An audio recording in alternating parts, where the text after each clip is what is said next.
Alors, bonjour, papa Mathieu. Bonjour Papa Hab, Comment vas-tu aujourd'hui? ça va super bien et toi?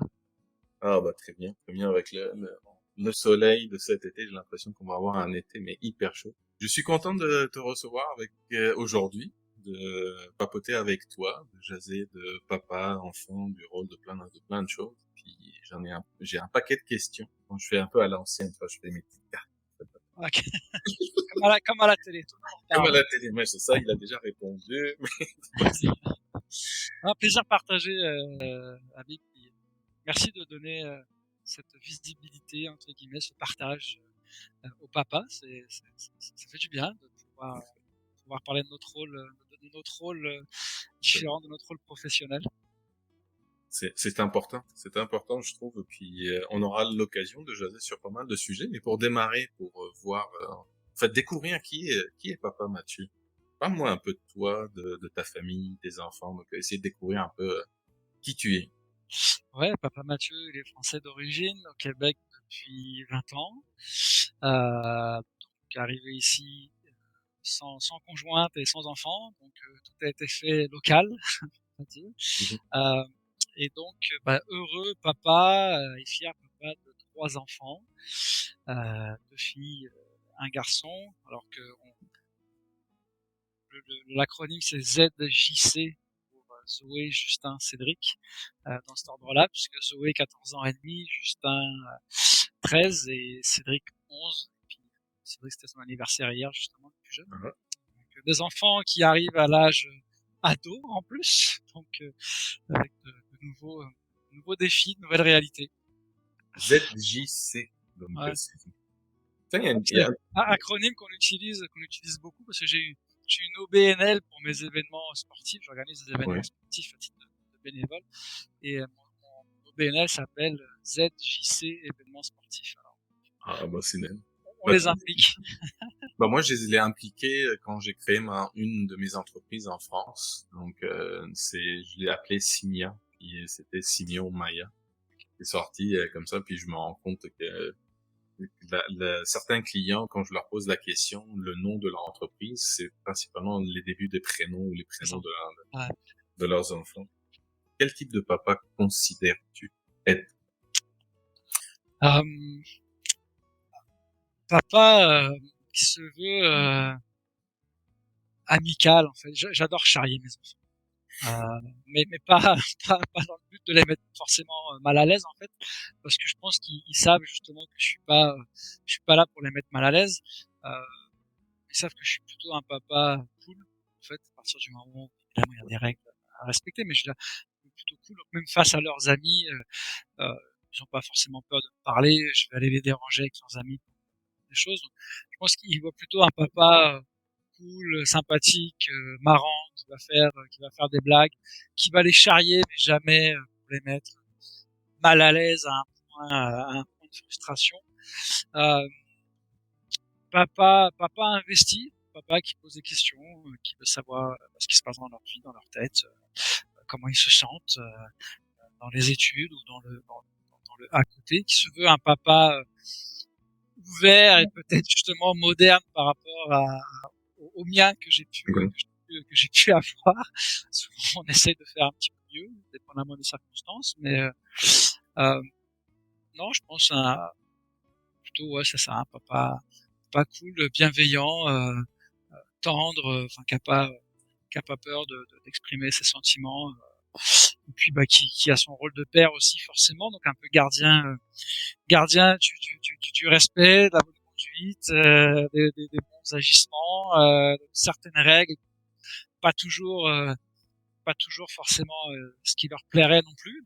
Il y a des points de désaccord, mais c'est toujours peut-être pas sur le moment, mais par après expliquer dans le sens comme c'est pour ton bien, le fameux, le fameux, c'est pour ton bien que je te dis ça. Euh, voilà, je pense que c'est un peu ça le père que je suis, ou du moins que je tends à être avec eux, quoi. Bah, ça, c'est ce que toi, tu te considères comme papa, mais est-ce que tes enfants te voient comme ça, comme papa? Je, je pense que allez, aux trois quarts sur ce que je dis, il me voit comme ça. Ouf. Trois quarts, il me voit comme ça. Après, bah oui, il y a toujours cette portion évidemment de bah, qui s'affirment, quoi. Donc, ils ont parfois des agissements, des façons de dire, de faire, de demander les choses qui ne conviennent pas, ou prennent certaines choses pour acquises, alors que bah non, faut pas justement. Je te rappelle que je suis pas un chauffeur Uber et que si je t'emmène quelque part, c'est parce que je veux aussi en avoir envie. Donc donne-moi envie, sinon peut-être que tu n'iras, peut-être que tu n'iras pas à cet endroit-là. Donc forcément, oui, il y a toujours des points des points où on se rejoint pas. Mais je suis content en fait de pouvoir dire que je suis pas non plus dans un conflit perpétuel Oui, avec mes enfants. Donc je pense qu'ils savent le rôle que j'ai à jouer de temps en temps. Ma fille d'ailleurs sait très bien y faire, comment me prendre par les sentiments, comment faire ses demandes pour qu'au final ce soit un oui ma chérie, tu sais. j'en ai Alors que une à la maison. c'est ça.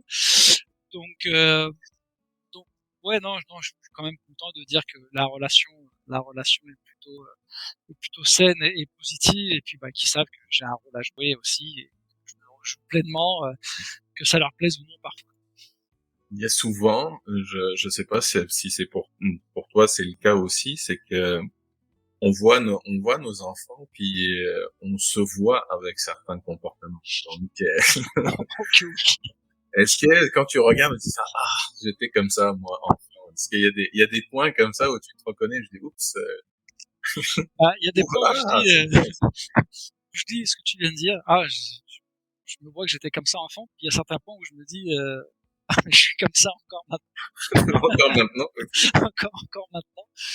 Donc oui, on le voit. Et puis alors si j'ai surtout mon fils du milieu, pour le coup, dans le faciès, dans certaines réactions, etc.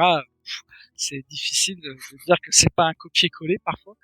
Euh, mais vraiment même physiquement il a vraiment un physique qui ressemble bien quand j'étais à son âge, etc.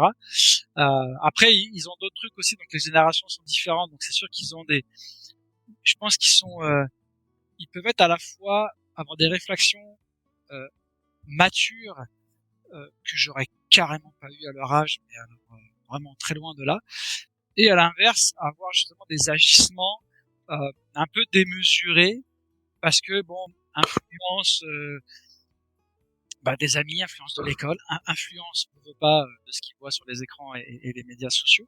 Donc il y a certains trucs quand même à rééquilibrer, mais oui, c'est vrai que dans les trois, je pense que je serais capable de donner des traits communs, bons et mauvais, qui viennent peut-être de là, en effet. Ouais. Moi, je me rappelle, il y a des choses que je me rends compte, moi, devenu papa, maintenant, c'est que il y a des choses en tant qu'enfant, je me dis, mais mon père, il est jamais sérieux, il faut qu'il soit sérieux, il rigole sur tout, c'est pas normal. Puis quand je vois comment je suis, moi, aujourd'hui, je me dis, mince, tout ce que je lui reprochais à l'époque, tu vois, je suis devenu, je dis, c'est pas possible. C'est pas possible. Même mon fils, il m'a dit hier, il dit, mais papa, t'as cette facilité, toi, à chaque fois que tu parles avec quelqu'un, il devient ton copain. Comment tu fais? Je lui dis, ça, c'est un truc que je reprochais à mon père. En me disant, non, je ne pas reproché, en fait, je me posais la même question. Voyant mon père qui devient très facilement en contact avec les gens, devient comme copain, on me dit, mais qu'est-ce que t'as fait? Qu'est-ce que t'as dit? Et là, je me rends compte que, voilà, ça, c'est des points en tant qu'enfant, que on le devient. Ça, c'est comme les petits trucs qu'on voit passer sur les médias sociaux, où tout ce qui était des punitions quand on était petit, qui était d'aller se coucher de bonne heure, de manger des légumes, etc., deviennent une vraie réalité pour nous aujourd'hui, à notre âge, d'aller se coucher de bonne heure, de bien manger, de faire attention. C'est un peu ça, on s'aperçoit. Moi, je me rappelle avoir dit à ma mère, je pense il y a 2 ans, 2, 3 ans, je pense que c'était pendant la pandémie où les enfants étaient à la maison en permanence. Mes deux garçons font du soccer, j'ai fait du soccer quand j'étais jeune. Alors, mes parents, en plus, sur Paris, ont un appartement plus petit que la maison que j'ai, et je jouais au ballon dans la maison. Je jonglais, je me promenais avec le ballon au pied en permanence, et j'entends ma mère me dire, arrête avec ton ballon, je suis plus capable. et je me suis vu dire ça à mon fils qui jonglait et se promenait avec son ballon dans la maison, et dire hey, je suis capable de voir ton ballon, et au même moment de lui dire bah voir la mère, tu sais, l'écho de ta mère qui Ouais, tu entends et tu fais comme oh my god. je Et comprends ce que je lui ai fait subir. c'est ça. Et l'appel d'après que j'ai eu avec mes parents quelques jours après, je dis maman je veux te dire un truc, je m'excuse d'avoir joué au ballon dans la maison quand j'étais plus jeune parce que je comprends ce que c'est maintenant. Et en parlant de règles ou d'autres, est-ce que tu penses qu'il faut instaurer des règles et des limites à nos enfants? Oui, ouais, mais définitivement, c'est leur donner. Moi, je dis toujours, je reprends une expression, parce qu'il y a eu, dans mon éducation, il y a eu beaucoup mes grands-parents, euh, et mon grand-père me répétait toujours, il dit, tu sais, moi, je vais te donner une boîte à outils neuve, en tout cas la plus neuve que j'espère, avec tous les outils. En tous les cas, j'espère, je souhaite avoir tous les outils que tu vas avoir besoin dans ta vie. Je vais t'apprendre à utiliser les outils. Mais si tu décides d'utiliser le tournevis pour planter un clou et d'utiliser le marteau pour dévisser la vis, c'est ton choix de vie. Tu en feras ce que tu veux de ces outils-là. Euh, mais sache que peut-être l'utilité de l'outil n'est pas adaptée à ton besoin que tu auras à ce moment-là. Et j'ai toujours gardé ça en tête. Et aujourd'hui, les limites, pour moi, ça doit pas être des limites restrictives. Ça doit être des limites de compréhension. Je dirais un petit peu d'anticipation. Donc d'expliquer des trucs, mais pas en essayant de passer pour entre guillemets un vieux con aux enfants, mais de leur expliquer que t'as pu faire ça, t'as pu vivre ça, t'as pu vivre ces choses-là, t'as pu avoir ce genre d'attitude, etc., etc. Euh, D'essayer de rectifier, mais en expliquant que bah ça reste leur choix. T'expliques, s'ils le refont et qu'ils se rebrûlent, et une, deux fois, trois fois, quatre fois, bah à un moment donné, ils vont finir par le comprendre par eux-mêmes. Donc, pour moi, les limites, elles sont plutôt un espèce de carré de sable euh, qu'il faut éviter de dépasser pour pas se faire mal. Et si tu le dépasses, bah sache tu peux revenir en arrière pour te reprendre justement.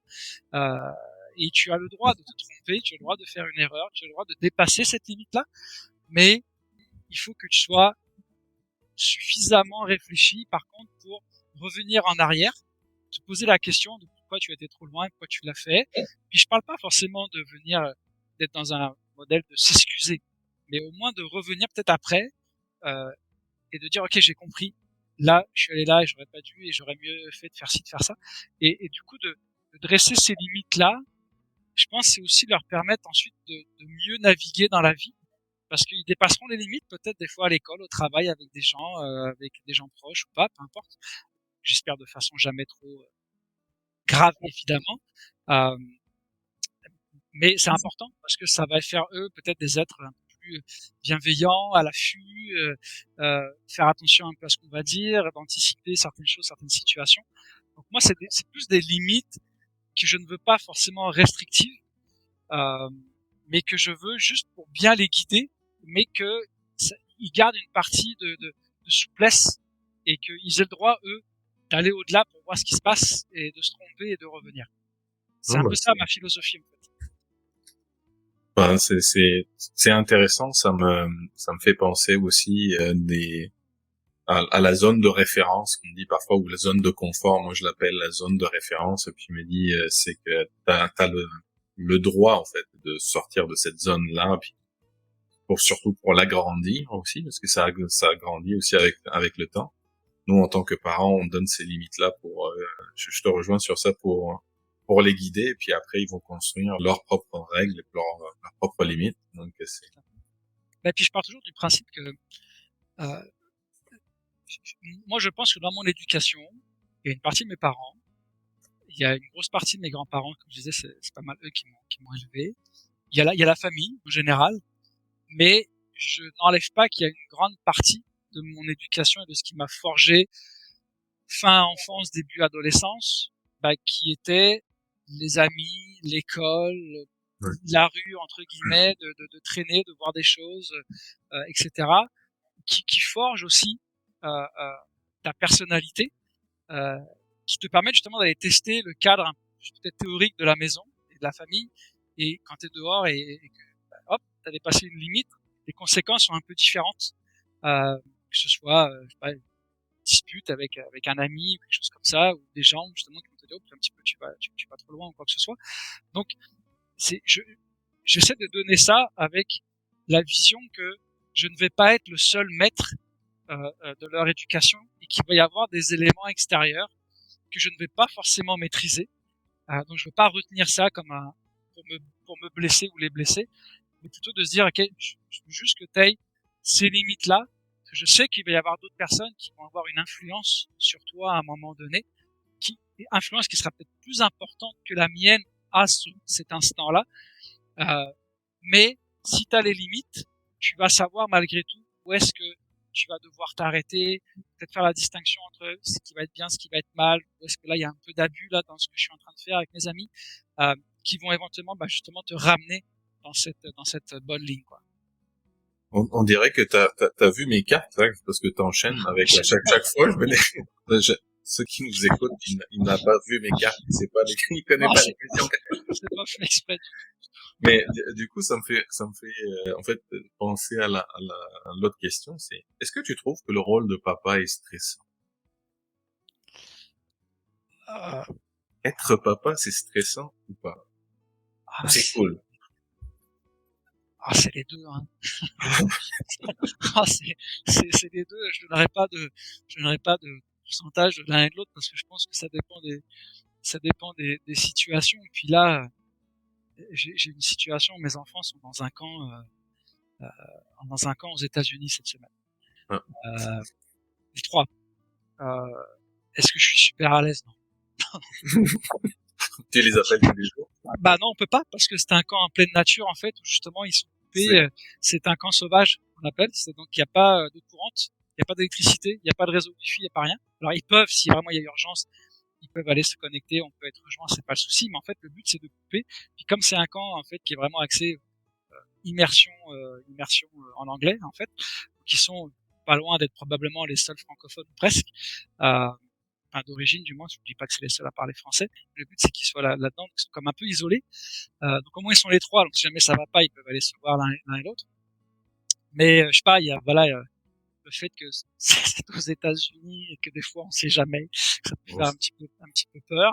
Et puis ma fille quand elle revient, elle part en voyage en Espagne pendant 2 semaines, pareil dans un truc tout inclus, machin spécifique pour les étudiants, pour la première fois toute seule. Donc elle prend l'avion toute seule, elle arrive là-bas. Ces 2 semaines, c'est clair que c'est 2 semaines où je vais faire semblant. On fait semblant, ça. Bien aller, d'être super zen. Oui, ma fille est en Espagne, ça va super bien. Alors que la seule chose que je vais avoir envie de savoir, c'est qu'elle revienne saine et sauve et qu'elle me raconte ces trucs en me montrant des photos, tu vois. Donc non, il y a du stress aussi. Moi, cette année, j'avais un petit peu du stress par rapport à la réussite scolaire de mon fils, le milieu, qui était en secondaire 1, donc qui est une étape importante. J'avais pas mal de stress par rapport à ça. J'avais envie de pouvoir réussir. Mais évidemment, les moments cool, en étant un papa cool, doivent prendre le dessus. Donc même des situations un peu plus compliquées, j'essaie toujours de les dédramatiser en expliquant des choses et en faisant un peu d'humour à l'intérieur de ça. Donc c'est un rôle qui est hyper gratifiant, malgré qu'il y a beaucoup d'ingratitude qui grandissent. Mais c'est un rôle qui est quand même hyper gratifiant. Papa, je t'aime, c'est le meilleur compliment du monde. Enfin, c'est la plus belle chose à entendre. Et après, oui, forcément, il y a des moments de stress parce que tu veux leur bien, tu veux que tout se passe bien dans leur vie et aller voir grandir, aller voir évoluer, aller voir se transformer. T'espères juste qu'ils se transforment en étant des bonnes personnes et en étant heureux surtout. Ça, c'est important, il faut qu'ils soient heureux dans la vie, c'est sûr. Est-ce qu'il te dit souvent, papa, je t'aime? Ouais, quand même. Non, franchement, je pense que je suis pas à plaindre là-dessus. Puis des fois, c'est vraiment de façon random. Mon fils, je pense, même pour rien, des fois, il passe à côté de moi, je suis en train de faire la vaisselle ou quoi que ce soit, puis il te regarde, papa, je t'aime, puis il continue son chemin. Spontanément, comme ça, parce que là, sur le moment, il a envie de te dire ça. Ça veut pas dire que 5 minutes après, il va pas te dire, papa, là, non, tu m'avais dit que je pouvais faire ci, faire ça, Mais ouais, quand ça sort, puis j'aime le fait que ça sort spontanément, tu vois, j'irai pas demander à mes enfants est-ce que tu m'aimes. Euh, je pense ils peuvent le montrer différemment. Puis en plus, surtout, quand ils le disent spontanément comme ça, c'est fabuleux de l'entendre. Bah, j'espère pour toi qu'ils vont te le dire quand ils vont revenir de vacances aux États-Unis. J'espère qu'ils prennent pas ça comme une punition quand même, coupé du monde. Ah, bah, je pense que, ouais, les premières années, c'est pas la première fois, ils l'ont pris comme ça au début, c'était quand même très difficile. Oui. Mais là, ils aiment les trois parler un peu anglais, tu sais, ils écoutent des trucs en anglais à la maison. Ils aiment des fois parler un peu en anglais. C'est un peu comique, donc, puis mon fils me dit, papa, ça prend quoi pour être joueur de soccer professionnel? Ça prend de parler anglais. Donc, du coup, Ah, bah, il est parti au camp en étant, c'est cool que ça vienne d'eux aussi pour ça. Puis nous récemment, on a appris que le fils de notre cousin, vient d'être nommé, en fait sélectionné avec les Mariners à Seattle, tu vois, pour le ouais. baseball. Donc là, il part en professionnel. Et le papa, il est tout ému avec ça. Puis on lui a enregistré une vidéo, donc pour lui dire le soutien de la famille française et tout. Waouh, c'est Belle. génial. Papa Mathieu, qu'est-ce qui a changé dans ta vie quand tu es devenu papa? Euh, j'ai appris à moins dormir. T'as appris à moi. J'ai appris à vivre avec moins de sommeil dans ma vie. Ben, je dis toujours que c'est pour ça une fois encore que je veux dire merci pour, euh, pour ce podcast parce que mes enfants sont âgés maintenant, mais une chose que j'avais remarqué moi à l'époque où ma femme était enceinte, j'ai découvert qu'elle était enceinte, c'est que le feeling que j'ai eu et je l'ai partagé avec d'autres papas et on était un peu sur le même truc, c'est que j'aurais toujours 9 ou 10 mois de retard dans mon rôle, quoi qu'il arrive. Parce qu'à partir du moment où je pense qu'une femme a déjà envie d'avoir un enfant et que travaille sur le projet, comme on dit, euh, elle est déjà dans ce rôle-là. Alors que nous, on est plutôt peut-être dans le bonheur de pouvoir travailler sur le sujet plus souvent qu'autrement. Euh, mais quand elle le devient au moment où ça devient réel, le test, l'échographie ou peu importe ce qui a été fait qui prouve que oui, madame, vous êtes enceinte. Euh, alors que moi, j'ai eu l'impression dans ce processus-là de grossesse d'être un soutien logistique, support, moral, etc. Puis après, en plus, il y a des grossesses qui sont très très compliquées. Ça n'a pas été le cas pour aucune des trois. Ça n'a pas été des grossesses compliquées en soi. Évidemment, il y a de la fatigue et autres, changement d'humeur ou des choses comme ça, mais qui sont en fait au final tout à fait normales et compréhensibles. Euh, mais par contre, donc j'étais pas dans un processus de devenir papa en fait, parce que il y a aucun changement chez moi morphologique. J'ai pas fait de grossesse nerveuse, comme on Ah, dit. t'as pas grossi, en fait. Toi, t'as Non, pas pris du poids, là. j'ai pas forcément pris du poids non plus. Voilà, donc je vivais ça plutôt comme en fait à côté, en étant un soutien, en me disant bon bah ça, évidemment tu vois le ventre grandir, mais je veux dire les changements psychologiques, morphologiques, internes, etc., externes, tu les as pas. Donc concrètement, moi, mon rôle le plus important, ce que j'ai pris à cœur, et j'ai dit au médecin, j'ai dit, moi, le jour de l'accouchement, je suis dans la pièce, je réceptionne mon enfant. C'est moi, je veux être la première personne à le prendre. Quoi. Et donc c'est ce que j'ai fait. Et c'est à ce moment-là, alors en plus, l'infirmière pour le coup me dit, enfin, demande à ses collègues, amenez-lui une blouse. Alors j'ai dit déjà ça va pas se passer comme ça, j'ai enlevé mon chandail, j'étais torse nu dans la chambre. J'ai dit non, je vais pas. La première chose que mon enfant va ressentir, c'est pas du tissu 100% polyester fabriqué en Chine. Ça va être, Ouais. ça va être la peau du papa. Donc j'ai pris ma fille, puis on a coupé le cordon. Et là, c'est à ce moment-là, que tu la prends, tu l'emportes jusqu'à la petite lampe, etc. Et là tu fais alright. Là, ça ne sera plus jamais comme avant, c'est sûr et certain. Euh, et puis tout de suite, en fait, j'ai eu des émotions de plaisir, en fait. J'ai pas pleuré moi à l'accouchement. J'avais pleuré quand on a appris que c'était une petite fille et que en fait sur un papier on avait écrit un petit mot parce que j'avais appelé en France pour faire livrer des fleurs à ma mère et ma grand-mère. J'avais écrit sur un petit mot ce que je voulais dire. Et quand j'ai écrit le prénom de ma fille, bah, c'est à ce moment-là où j'ai pleuré. Je me suis dit, oh, wow, ok, là, il y a quelque chose qui se passe. Et quand elle est arrivée, en fait, bah, c'était pur bonheur, quoi. Ce petit bout, ce petit bébé qui vient d'arriver et qui va faire en sorte que bah, tu vas changer complètement ta vie et ton rôle et ta vision de plein de choses, quoi. C'est vraiment touchant. J'ai l'impression que moi, quand j'échange avec les papas, c'est que c'est comme une pause qu'on prend pour se rappeler des moments de notre vie que, à la vitesse à laquelle on va aujourd'hui. Je me dis, mais on a fait des choses, on a vécu des choses. Il y a des moments qui nous ont marqués, qui ont en fait joué un rôle dans le, on va dire, dans le formatage de notre rôle en tant que papa ou aussi en tant que personne. Puis quand on voit ça, c'est moi en t'écoutant, j'étais en train de te voir aussi et de voir comment t'as vécu ce moment-là parce que je trouve ça touchant. J'avais même pas pensé par rapport au fait que tiens de sentir la peau du papa. Donc je trouve je trouve ça. Moi, si je te raconte un truc là-dessus, c'est que moi quand j'ai pris Siméon et je me suis retourné pour en fait aller le déposer à lumière et tout, je me suis retourné. Il y avait le gynécologue, était tout en sang, le mur était en sang. J'étais là, mais qu'est-ce qui s'est passé? Je lui ai dit, et là, je me suis inquiété pour ma femme. Je lui ai dit, qu'est-ce Ah qui ouais. s'est passé, en fait? Le gars, il a échappé le placenta, puis il l'a fait exploser et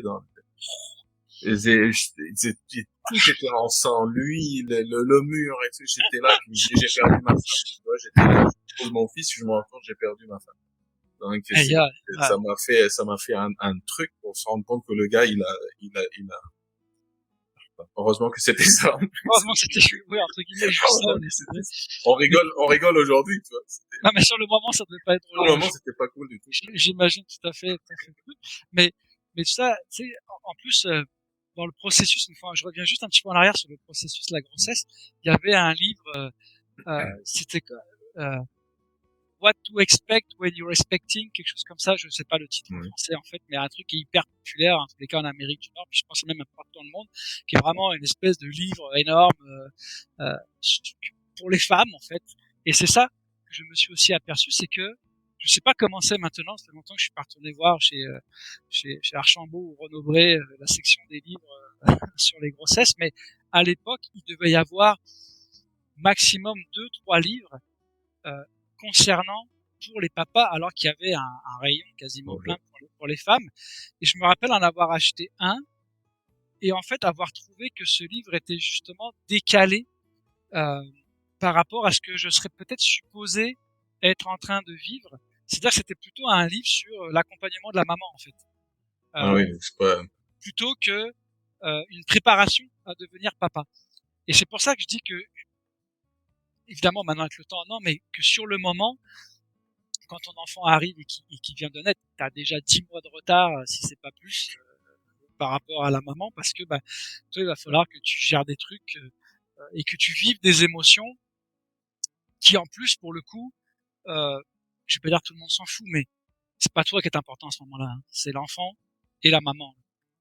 Toi là, t'es en soutien logistique big time, et du coup, les émotions que tu peux vivre dans ton changement à toi, bah il n'y a pas forcément un livre qui va te dire, tu sais, page 52, telle émotion, hop, je vais aller voir, attends, parce que peut-être ça va me réconforter dans ce que je vis. Il n'y a pas forcément ça, en tout cas, il n'y avait pas ça à l'époque. Et du coup, bah, t'es un peu avec toi-même, et c'est à la fois intéressant parce que tu vis ça un petit peu tout seul, quand la maman dort, quand le bébé dort, bah, tu vas t'occuper des trucs, mais t'es tout seul, et tu réfléchis à ce que t'es en train de vivre et les changements que toi tu vis.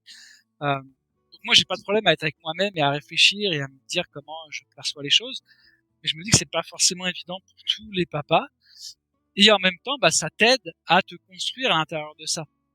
Et un petit peu tout seul à te faire tes choses. Donc c'est pour ça que je dis, il y a, dans ce processus-là, avant que le bébé arrive, il y a quand même un certain décalage. Les papas sont peut-être pas autant préparés que les mamans. Encore, je sais pas comment c'est aujourd'hui. Il y a des trucs prénataux, il y a des cours prénataux, c'est etc. vrai. Mais ils font encore un accompagnement vers tout ça. Mais le rôle du papa en tant que tel et de ce que le papa va vivre dans les prochains mois, maintenant avant la naissance et après dans les premiers mois de l'enfant.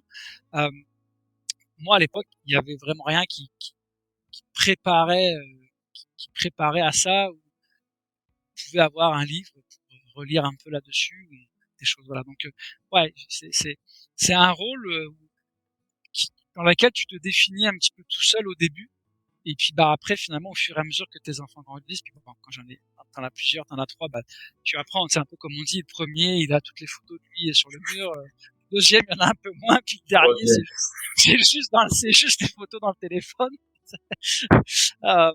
Donc au troisième après ça devient une habitude, mais c'est vrai que se forger ce rôle-là, moi en tous les cas au début c'est plutôt bah, toi et toi-même, et d'appréhender un peu les émotions que tu allais avoir et de les vivre un petit peu tout seul, quoi.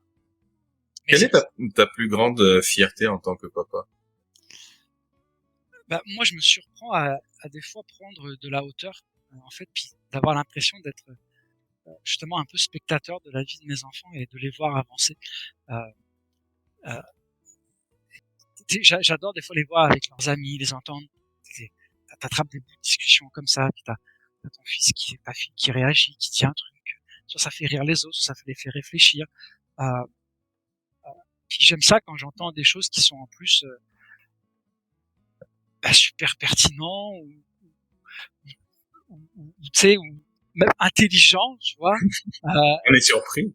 Ouais, on est sur on dit comme crime, j'ai pas l'impression qu'ils seraient capables de dire des trucs comme ça. Ils me disent jamais ça à moi, on n'a pas ce genre d'échange là.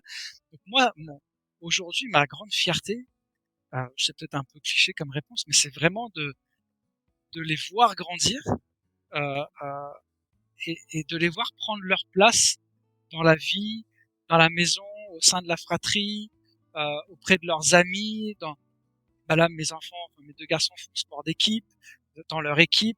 Tu vois des comportements. Moi, j'ai un petit, mon dernier, je l'appelle le capitaine parce que il a vraiment un rôle de capitaine dans son équipe. Il a 10 ans, il parle à ses coéquipiers, il les motive, il a une espèce de bienveillance, une espèce de leadership naturel. À chaque fois que je le vois, j'ai des pupilles dans les yeux. Je me dis, waouh, j'adore cette attitude-là, parce que s'il est comme ça dans la vie tout le temps, à vouloir essayer de faire performer les autres et de lui se remettre en question et de se performer lui-même, c'est quand même des bonnes choses, quoi. C'est super intéressant à voir. Donc, j'aime voir comme ça par moments des attitudes, des comportements qui, pour le coup, que je leur attribue parfaitement, que je leur dis, bah oui, forcément, ça vient un petit peu des papas, un petit peu de la maman, puis un petit peu de tout le reste autour d'eux, mais ça a donné ça. Bah là, je suis super fier de me dire, waouh, ok, ça, tu sais, ça processe bien chez eux, et ça en sort quelque chose de très positif. Euh, ah ouais, là, à ce moment-là, j'ai énormément de fierté de voir ça, et de les voir aller, parce que j'ai vraiment l'impression de préparer des trois petits humains qui vont être bien dans leur vie, bien dans leur peau, bien dans leur tête, et puis qui vont prendre leur place dans la société, quoi. Donc c'est quand même c'est quand même très, pour moi, je suis très fier de les voir évoluer, ouais, vraiment, quotidiennement. Est-ce que ça t'arrive d'aborder des sujets, disons, sensibles ou délicats avec tes enfants? Comme quoi, tu dirais? Donc, est-ce que, par exemple, ça t'arrive de parler de sexualité avec tes enfants, ou des choses taboues, ou des choses, non, c'est pas moi, c'est la maman, ou inversement, ou est-ce que tu parles, ça peut être des sujets de société aussi, Ouais. donc des sujets de société dans lesquels tu peux découvrir leur point de vue aussi sur certains sujets, dire politique ou autre, ou Non, non, moi, j'ai aucun tabou sur aucun sujet, puis jamais je vais leur dire, parle de ça avec ta mère. Genre, je veux pas m'impliquer dans le sujet, non, non, je suis trop éloquent pour ça. Donc, j'ai aucun problème avec les sujets. Puis après, je pense que c'est une question de comment c'est abordé, et ouais, comment ça arrive. J'irai pas leur parler de sexualité alors qu'ils sont en train de jouer à la console de jeu, tu vois. ouais. Donc, tout arrive avec ça.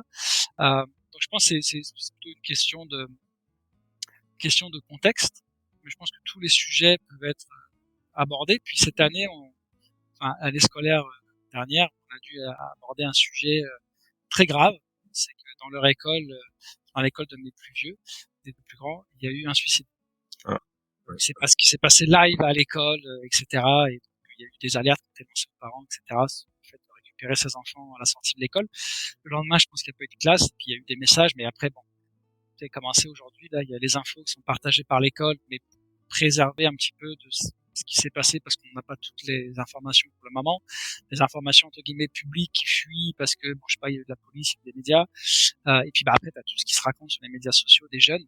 Donc ça a été un moment assez intéressant. Alors intéressant, non, c'est très malheureux, mais je veux dire, chez moi, ça a été intéressant à vivre parce que du coup il y a eu ces conversations-là sur à la fois pourquoi ce geste-là a été posé par cette par cette adolescente.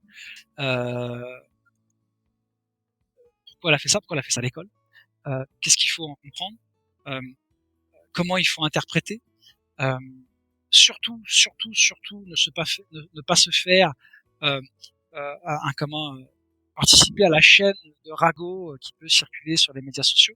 Si tu ne sais pas, écoute, pose des questions, va voir les pédagogues qui sont à l'école et qui ont ouvert des cellules spécifiques de crise pour ça. Mais ne participe pas à des ragots, ne participe pas à des circulations d'informations si tu ne sais pas. Donc il y a eu de l'éducation à travers ça, tout en même temps des discussions importantes sur les aspects justement psychologiques des choses, le geste qui a été posé, de dernière mesure, etc. Donc, ça a été, et puis le petit, même s'il n'était pas impliqué dans cette école-là, en fait, tout le monde en a tellement parlé que c'est revenu partout. Donc, on a parlé des trois de ce sujet-là. Et du coup, moi ayant vécu ça avec des proches, quand j'étais plus jeune aussi, j'ai partagé ces histoires-là en leur disant comment moi à l'époque j'ai réagi, comment j'ai pu me sentir par rapport à ça, dépendamment des circonstances et tout, ce que j'ai pu voir, entendre, etc. Pour qu'ils comprennent que en fait, euh, entre guillemets, moi j'avais vécu ça aussi de près à un âge plus avancé qu'eux, mais quand même, et que qu'est-ce que moi j'en avais sorti de ça et que du coup je pouvais leur en parler sans leur dire comment eux devaient forcément se sentir, mais en disant voilà comment tu peux te sentir à l'intérieur de ça, et ce serait pas anormal de se sentir triste, de se sentir en colère contre différentes choses, mais une fois encore, pour revenir sur tantôt, les limites, quoi. Donner des limites à la compréhension de cette histoire-là, leur laisser quelques jours à processer avec justement leurs amis à l'école, en parler, les profs qui en ont parlé beaucoup et tout, et puis en reparler 4-5 jours après, pour voir un petit peu comment leur point de vue, leur compréhension a évolué. Donc je pense que tous les sujets sont abordables et peuvent être abordés de différentes façons.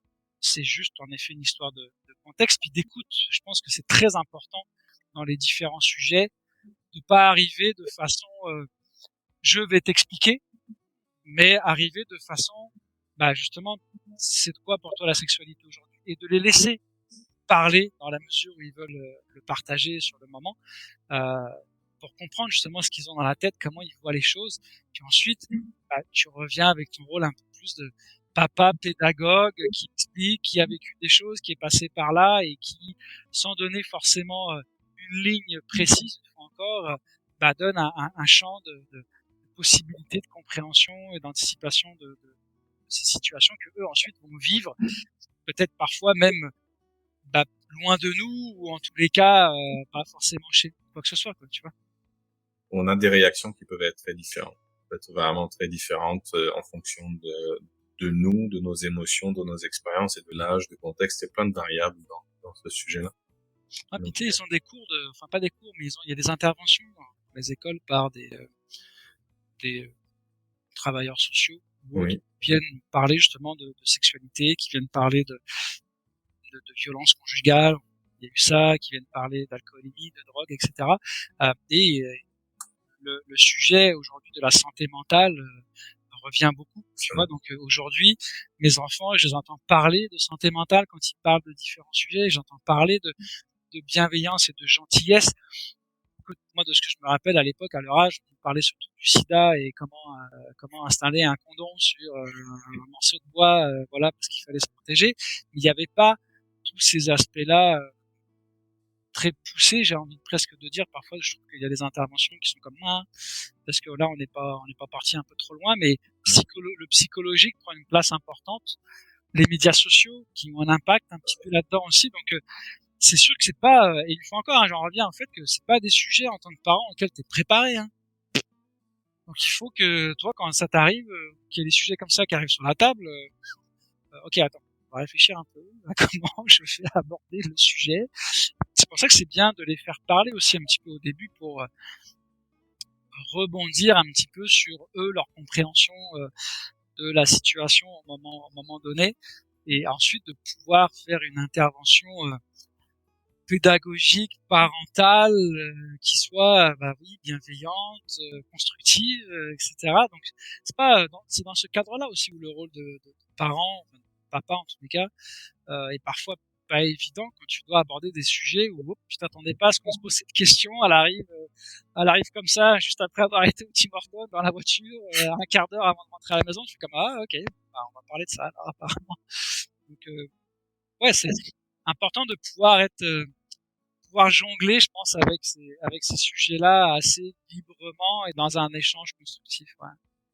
C'est un échange, je pense, une adaptation continue par rapport à notre rôle et l'idée que j'avais avec les conseils de papa, c'est que même si on ne vit pas une situation ou le fait de juste qu'on vit une expérience et qu'on a envie de partager comme là tu le fais avec moi, je trouve que ça tiens ok Mathieu a vécu ça, si dans une situation ou une autre, bah, peut-être je peux avoir quelqu'un que je peux appeler et non pas un livre que quelqu'un a écrit derrière un bureau parce qu'il a envie de faire un roman et c'est comme ça que tu dois être.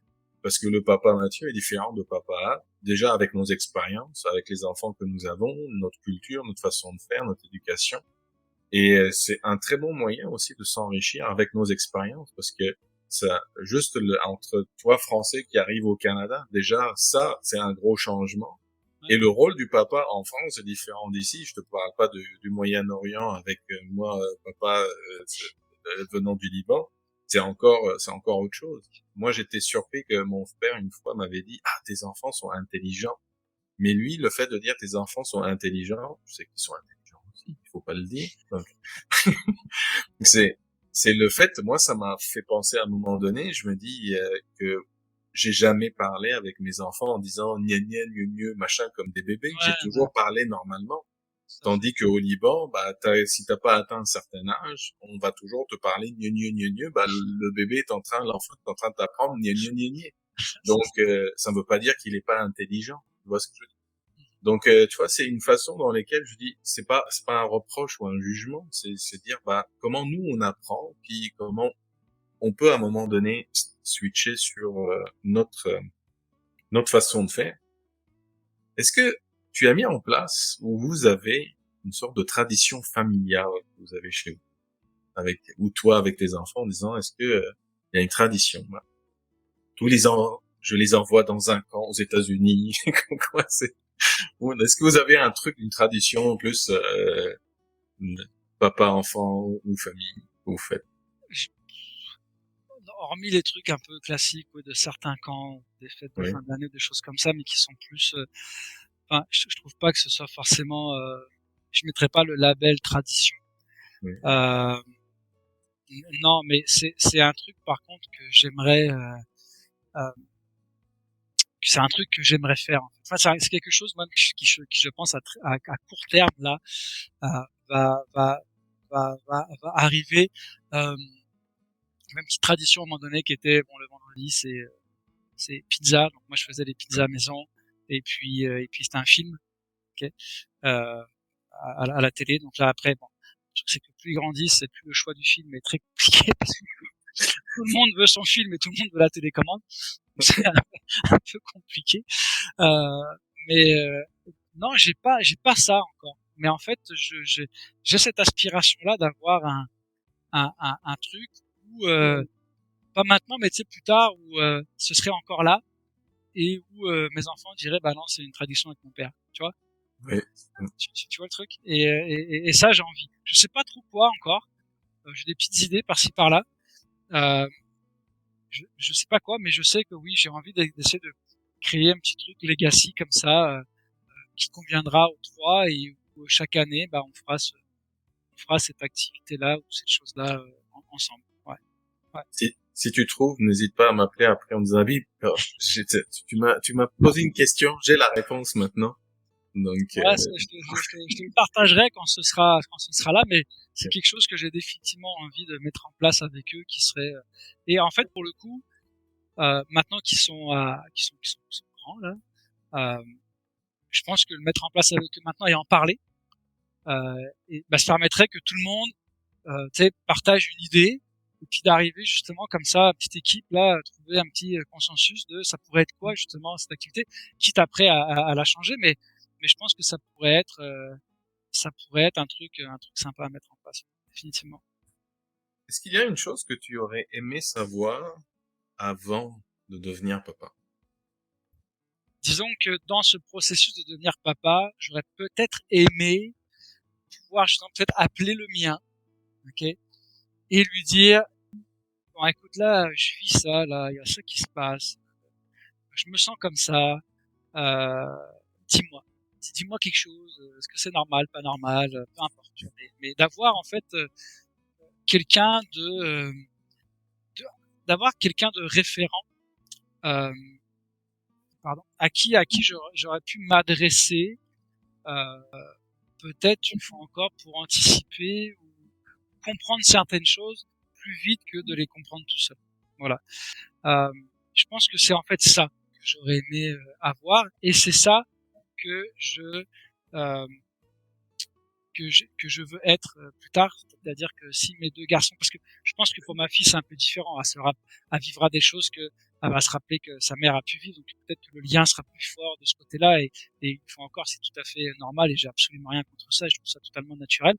Autant pour les enfants, les garçons, je me dis ils vont potentiellement si ils ont cette orientation sexuelle-là et qu'ils ont envie d'avoir des enfants aussi, là, moi, je mets pas la pression là-dessus, mais tant qu'ils soient là à vivre une grossesse euh, à côté de leur conjointe, je vais vouloir leur dire je suis là, je sais par quoi tu vas pouvoir passer, sache que je suis passé par là pour toi, pour ton frère, pour ta soeur, je veux que tu saches que je suis là.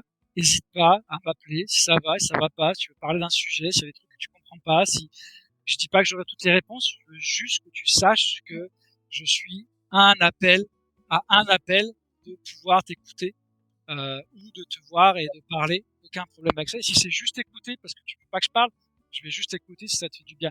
Mais je veux pouvoir être cette ressource-là quand ça va leur arriver, parce que je pense que c'est peut-être des, des repères que j'aurais aimé avoir, je pense, pendant cette période-là et pendant les premiers mois de la naissance de ma fille. Je pense que au-delà ouais, je pense que c'est ça que j'aurais aimé sur quoi pouvoir compter. Ouais. Toi, maintenant, en tant que papa, quel sera le conseil que tu as envie de transmettre à tes enfants? Je sais qu'il y en a plein. Moi, je sais qu'il y en a plein. Mais s'il faut que je choisisse là, comme ça, qui te vient spontanément.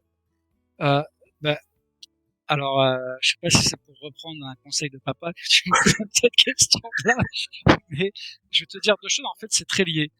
Moi, il y a une chose excessivement importante dans la vie, c'est d'être heureux dans ce que l'on fait. Et je pense que pour être heureux dans ce que l'on fait, c'est de sentir que dans ta journée, t'as posé des actions, t'as aidé quelqu'un, t'as fait un truc, t'as pas fait de mal à personne, t'as pas causé du tort à qui que ce soit, t'as pas porté de préjudice à qui que ce soit, euh, et que du coup tu peux te coucher en étant paisible et bien, et que si c'est pas le cas, peut-être que ta nuit va être un petit peu perturbée parce que tu vas réfléchir à une situation de ta journée. Donc, le fait de pouvoir être heureux, de pouvoir se sentir libre dans ce que tu fais dans la vie, dans ce que tu penses, dans ce que tu veux dire, et de pouvoir agir librement. Je pense qu'aujourd'hui, on voit bien que la liberté, on la prend pour acquis dans les pays occidentaux, mais on s'aperçoit qu'il y a bien des gens qui n'ont pas cette liberté d'esprit, de parole, de pensée. Et je pense que c'est pas un truc qu'il faut prendre pour acquis. Je pense qu'il faut toujours s'estimer chanceux de pouvoir être heureux, d'être libre, d'agir, de venir, de pouvoir prendre ses propres décisions et faire en sorte que les gens autour de nous les comprennent, peu importe quelles qu'elles soient. Ça, je pense que c'est sexuellement important. Et un truc sur lequel justement je rebondis, en étant comme ça, tu fais partie du conseil numéro j'ai pas Ah, c'était une des conseils de... les conseils de Papa Ab, souris et la vie te sourira. Et je pense que ça, c'est le conseil sur lequel je peux m'attribuer parce que je pense être quelqu'un d'assez souriant et jovial, euh, dans plein de circonstances. D'ailleurs, je pense qu'il y a même des moments où je voudrais vraiment que j'ai peut-être le visage un peu plus fermé, sérieux. Bah, je sais pas, je suis content de la discussion, donc je souris. Je pense que ça peut peut-être parfois perturber des gens. Euh, Mais c'est parce que ça, je pense que, comme tu l'écris dans ton conseil, c'est un état d'esprit. Et du fait que ce soit un état d'esprit, bah, tu vois, quand j'étais en France ou sur Paris, je suis un des rares Parisiens que j'ai dans mon entourage qui a quitté Paris absolument pas parce qu'il en avait marre, en fait. Parce que moi, sur Paris, je n'avais pas de problème. Je n'ai jamais eu de soucis. Parce que justement, comme je suis un peu comme toi, latin, enfin bassin méditerranéen, jovial, candide, épicurien, qui aime la vie, qui aime les gens et qui les juge pas sur leur physique, leurs vêtements, leur couleur de cheveux, leur tatou, quoi que ce soit, ouvert à tous et qui crée un lien social, qui peut créer un lien social rapidement, bah, je pense que ça passe par ça. Le sourire aux lèvres, c'est communicatif. Les gens ont pas envie de te mettre une baffe quand tu leur souris. Les gens ont pas envie d'avoir un visage fermé quand tu leur souris. Du moins, ça va les aider eux à éveiller le leur peut-être. Donc, je pense que le fait de sourire dans la vie et de sourire à la vie, quoi qu'il arrive, euh, c'est un très bon état d'esprit à avoir et je pense que ça ouvre des opportunités en plus, ça ouvre des portes, ça t'amène à développer des relations avec des gens que tu aurais peut-être pas eu si tu n'avais pas cette attitude-là. Donc, un conseil, c'est être heureux, sourire, soyons heureux de ce que l'on est, de ce que l'on a, non pas pour acquis tout ce qu'on a, même si c'est facile de le prendre pour acquis. Soyons heureux de se réveiller tous les matins au Québec, dans un pays relativement libre, avec beaucoup de choses et se dire que bah quoi qu'il va nous arriver dans la vie, on va trouver une solution parce qu'il y a des solutions quasiment à tout. Il y a plus de solutions qu'il y a de problèmes. Alors gardons le sourire là. Est-ce que tu crois au Père Noël? Non. Non. Les enfants croient au Père Noël. Ils y ont cru, mais ils y croient plus. Ils y croient plus. Donc, est-ce que Non. c'est venu par le fait de dire papa j'y crois pas ou papa écoute il n'existe pas le Père Noël? Non, alors moi j'ai pas forcément été dire qu'il n'existait pas. J'ai pas non plus forcé le truc à me déguiser en Père Noël à chaque année et à faire semblant d'être coincé dans la cheminée, tu vois. Oui. Non, non, mais c'était répondre aux questions quand ils en avaient, jouer le rôle de cette période-là de l'année quand ils sont enfants. Je trouve que pour le coup, il y a un petit côté, surtout ici en Amérique du Nord, pour le coup, moi, en France, il y a un sapin, il y a quelques décos, etc., un peu partout, mais je trouve qu'ici, oh my god, il y en a, on a des maisons, c'est plus Ah, des maisons, là, c'est des musées de la déco de Noël, là. Donc il y a quand même ici, que alors, pour le coup, là, ça fait quelques Noëls qu'on n'a pas de neige, mais quand il y avait la neige, il y a quand même ce côté un petit peu, film de Noël, carte postale, qui est quand même assez sympa à vivre quand on est dans un pays comme le Québec pour le coup. Donc, je suis toujours embrassé l'expérience, embrasser l'expérience Noël. La maison était éclairée avec des machins, mais pas trop, tu vois. Puis quand même un petit peu chic, là, pas 12 000 couleurs où t'as mal aux yeux quand tu regardes. Euh, Après, à partir du moment où ils ont commencé à poser des questions, répondre aux questions, à partir du moment où j'ai bien vu que ma fille, elle y croyait plus, puis elle savait que c'était nous, puis qu'elle nous dit clairement, bah, je sais que c'est nous les parents qui achetaient les cadeaux à Noël. Bon, j'ai pas insisté pour dire, alors, insister pour lui dire, bon, s'il te plaît, n'en parle pas à ton petit frère, parce que ça va lui faire de la peine s'il sait que Père Noël, c'est Visa et Mastercard. Mais, donc on va attendre un peu puis en parler. Mais bon, toi, tu le sais maintenant, qui est très bien, quoi. Puis après, de justement leur parler de pourquoi, que c'est pas un mensonge, en fait, le Père Noël, que c'est un côté festif de fin d'année bah, qui peut être sympathique, puis qui est justement peut-être un moment dans l'année où qui donne parfois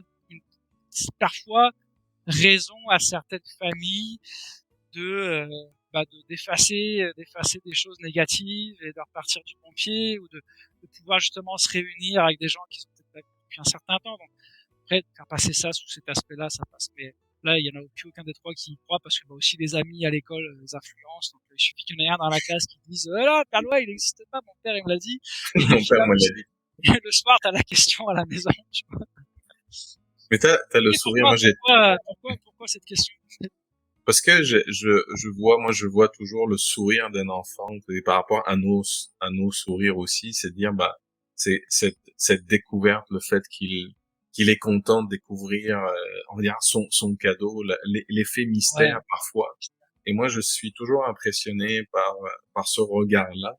Et je me rends compte que parfois, quand moi je découvre un truc, je suis comme un grand enfant qui vient de recevoir un cadeau avec oh écoute, mais tu sais, je viens d'apprendre un mot, je suis tout fier de moi et tout. Et tu t'aperçois de ça? Est-ce que tu t'aperçois de ça? Oui, mais moi c'est ça. Mais moi c'est Mais moi, parfois je fais exprès de ça pour vivre ce moment-là.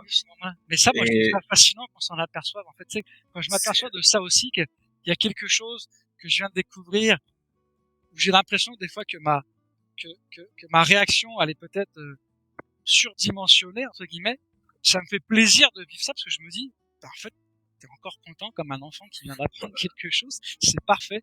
C'est parfait. Cette découverte-là, c'est-à-dire que ton cerveau te laisse encore cette aptitude-là à être étonné, surpris et à découvrir des choses. C'est parfait. Je trouve ça parfait. et de le partager, tu vois, j'arrive comme ça pour partager un truc et puis ah oui, mais on le sait déjà. C'est Moi, ça. ça fait pouf. En tout cas, ça me fait vivre ce moment-là, puis je le vois aussi. Moi, en tant que papa, ça m'arrive que mes enfants partagent des choses avec moi que je le sais déjà. Et je me rends compte avec notre rôle de papa, on fait semblant sur des trucs pour leur faire vivre le moment. Comme je fais semblant que, vas-y, tu sors, puis en fait, je dors jusqu'à 3 heures du matin parce que j'ai toujours pas où est-ce que t'es ou machin et je veux pas insister. Je fais comme effet zen par rapport à ça. Mais en tout cas, Ouais. c'était plus par rapport à cet effet sourire. Est-ce que on l'a déjà? Est-ce que cet effet du Père Noël, pas l'existence du Père Noël, on le sait déjà, mais est-ce que cet effet qu'on peut Ouais. avoir, est-ce qu'on l'a? Est-ce qu'on est toujours de grands enfants? Non, Mais j'espère rester comme ça. Papa Mathieu, je vois le temps qui est passé. Tout à l'heure est quand même passé quand même assez vite. Moi je suis très content d'avoir passé ce moment-là avec toi. Merci. Euh, je te remercie d'avoir en fait ouvert ton cœur et partagé des moments de ta vie autour de ça. J'espère que ça t'a fait du bien à toi aussi. Ouais, ça Donc fait du bien. Puis comme je l'ai dit au début et répété, je pense que c'est euh, prendre le temps de prendre le temps pour soi, quelque part, parce que là, je pense que ça, c'est un moment pour moi, pour nous, en tant que papa, et de pouvoir en parler librement. Euh, ça fait plaisir de pouvoir le faire, en fait, puis sans aucune, c'est sans être dans le fait d'influencer, tu vois, parce que je pense que dans ce que j'ai dit, il y a des gens qui vont se reconnaître, il y a des gens qui vont se retrouver, puis des gens qui vont se dire comme ah ouais ok ouais ça je comprends différemment. Et puis à l'inverse, quand j'écouterai d'autres conseils de papa, j'aurais probablement aussi ce chose-là. Donc je pense que c'est important, puis presque ça fait du bien de pouvoir parler de son rôle de papa comme ça en dehors des amis avec qui on a l'habitude d'en parler et que des fois en fait on n'en parle même plus vraiment. En tout cas pas comme ça, c'est-à-dire pas en se livrant entre guillemets autant. Donc c'est une belle tribune. Je voudrais vraiment te remercier pour ça, pour le travail que tu fais, le temps que tu prends pour ça et ce que tu nous donnes. C'est vraiment super intéressant et important à mes yeux. Donc merci. Puis j'ai passé une heure. C'est toujours un moment agréable de toute façon avec toi. Donc là, en plus, dans ce cadre-là, c'était encore plus. Donc, merci beaucoup. bah merci pour toi, Mathieu, merci pour ça et j'espère qu'avec avec les conseils de papa, l'idée c'est qu'on se crée quand même une communauté en disant mais il y a un rôle quand même important. Puis il y a un rôle qui a aussi sa place, qu'on le fait naturellement aussi, puis qu'on a du plaisir aussi à le faire. Puis de temps en temps, je dis, on aimerait bien voir rassurer nos enfants plus tard en disant que papa sera là aussi, parce que c'est pas Ouais, juste un rôle qui s'arrête à partir de certain âge, puis il a une date de péremption, c'est pas le cas. Mais je suis heureux aussi d'avoir des retours comme le tien, des histoires comme la tienne aussi. Donc, au plaisir de continuer à jaser de papa, du rôle et tout, puis avec aussi d'autres papas. Je te tiendrai au courant de ouais, comment définitivement. ça peut s'organiser autour de ça. Donc, je te Ouais, laisse pour ton intéressant. après-midi. Donc, Merci beaucoup. profites-en et merci pour ce moment précieux que tu as partagé avec moi aujourd'hui. Merci à toi du fond du cœur. Merci.